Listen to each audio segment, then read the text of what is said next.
மதுபான விற்பனை கடைகளில் ஒரு பாட்டிலுக்கு 10 ரூபா வாங்கிட்டு இருந்தாங்க. ஒரு நாளைக்கு 1.5 கோடி பாட்டில் வைக்குது. அப்படின்னா ஒரு நாளைக்கு 15 கோடி ரூபாய் இந்த அரசு மதுபான கடையின் மூலமாக ஊழல் செய்து இன்றைக்கு பல்வேறு தரப்புக்கு போயிருக்கு. இந்த பணம் 1.5 கோடி பாட்டிலுக்கு 10 ரூபாய்னா 15 கோடி ரூபாய் ஆச்சு. 30 நாளைக்கு 450 கோடி ஆகுது. ஒரு வருடத்திற்கு 5400 கோடி இந்த மதுக்கடை விற்பனை மூலமாக, இந்த ஒரு பாட்டிலுக்கு 10 ரூபா வசூல் செய்வது மூலமாக இந்த ஆட்சியில் 5400 கோடி ஊழல் புரிந்திருப்பதாக தெரிய வருகிறது. ஊடகத்திலையும் பத்திரிகையிலும் இதெல்லாம் வெளிச்சம் போட்டு காட்டினீங்க.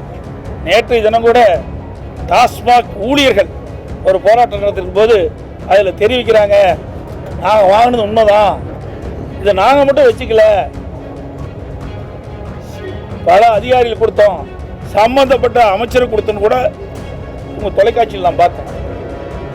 ஆக இதையெல்லாம் சட்டமன்றத்திலே பேசுவதற்கு வாய்ப்பு மறுக்கப்பட்டது என்பதை இந்த நேரத்தில் தெரிவிக்க விரும்புகின்றேன்.